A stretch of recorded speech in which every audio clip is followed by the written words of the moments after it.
Je souhaite présenter ce cycle de conférences pour proposer une approche nouvelle qui est pluridisciplinaire, que je mène depuis un très grand nombre d'années, qui est de rapprocher les questions juridiques des questions artistiques et de voir comment un artiste, quel qu'il soit, dramaturge, romancier, peintre, sculpteur, caricaturiste, va aborder dans son œuvre des questions juridiques, des notions juridiques et comment il va les traiter. Et c'est ça qui m'intéresse, non pas le droit appliqué à l'art comme la propriété intellectuelle, mais comment un artiste se saisit du droit, et c'est un chemin passionnant. Alors, nous allons commencer par une promenade introductive avec des grands auteurs que vous avez certainement déjà fréquentés et que je vais peut-être vous faire redécouvrir ou vous donner envie de relire. Alors, je vous ai apporté quelques ouvrages dont on parlera lors des 8 conférences. Par exemple, nous retrouverons Balzac, qui avait été étudiant en droit et qui n'a pas forcément gardé un bon souvenir de ses études en droit et qui a truffé toute son œuvre de questions juridiques.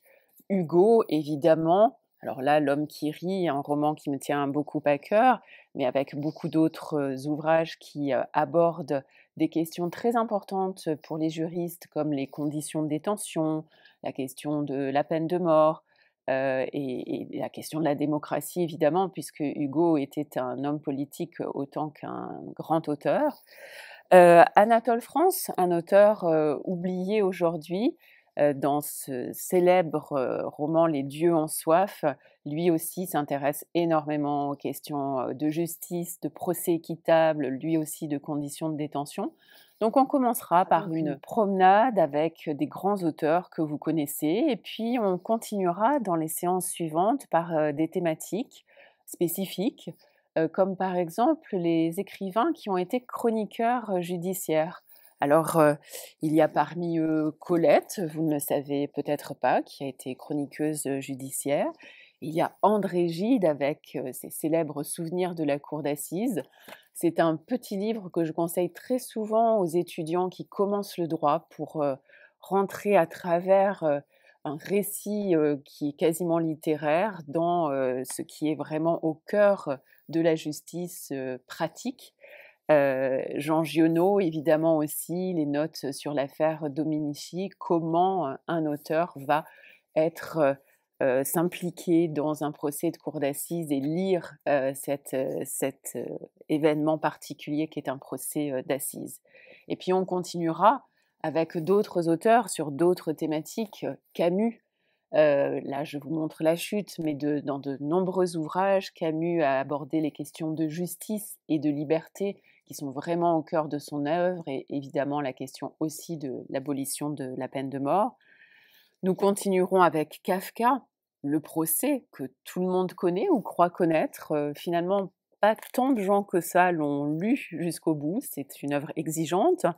Et puis, et un autre petit roman qui est de la colonie pénitentiaire, qui est quelque chose d'absolument passionnant que je vous ferai découvrir si vous ne le connaissez pas ou relire.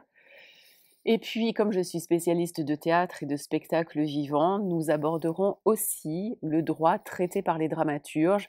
Et le premier des dramaturges extraordinaires, c'est Shakespeare. À travers toute son œuvre, nous examinerons quelques exemples dans ses pièces de la manière dont il aborde les questions juridiques. Beaucoup d'autres choses encore à découvrir si nous en aurons le temps dans cette séance sur le théâtre, avec notamment Brecht et la résistible ascension d'Arthur Huy, mais aussi Camus encore, qui dans cette formidable pièce de l'état de siège aborde des questions sur l'état d'urgence qui constituera l'une de nos séances et qui nous parle particulièrement puisque nous avons vécu une période d'état d'urgence en France. Et puis si nous en avons le temps encore, nous étudierons, un petit peu, des petits morceaux de la tragédie du roi Christophe d'Aimé Césaire. Et pour terminer, je vous proposerai, 2 séances qui seront, au-delà, de la matière littéraire à proprement parler.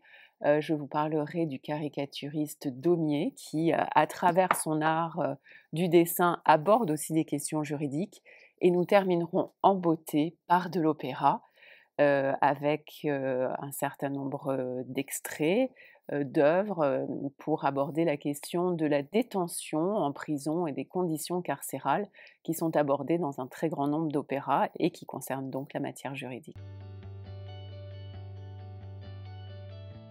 Les conférences, se dérouleront avec un PowerPoint, relativement riche, c'est-à-dire où je vous mettrai un certain nombre d'extraits, littéraires, auxquels je ferai référence, des morceaux, par exemple pour la dernière séance sur l'opéra, des petits morceaux, des petits extraits, d'œuvres. Donc, vous aurez un support PowerPoint et puis je préparerai aussi des fiches synthétiques avec toutes les références et toutes les citations que j'aurai citées lors de la séance, ainsi que des références bibliographiques pour aller plus loin.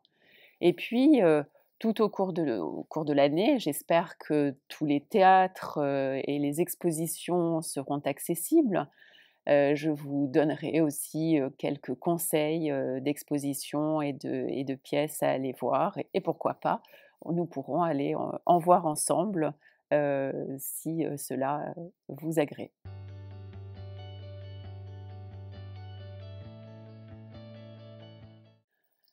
Je souhaiterais que mon auditoire puisse, redécouvrir certaines œuvres. Nous allons en aborder, de nombreuses, certaines qui vous seront connues, que vous aurez peut-être lues il y a fort longtemps, certaines que vous n'avez peut-être jamais lues et ça sera une grande chance de les découvrir pour une première fois et pour ceux qui les connaissent déjà, de les aborder avec un regard différent.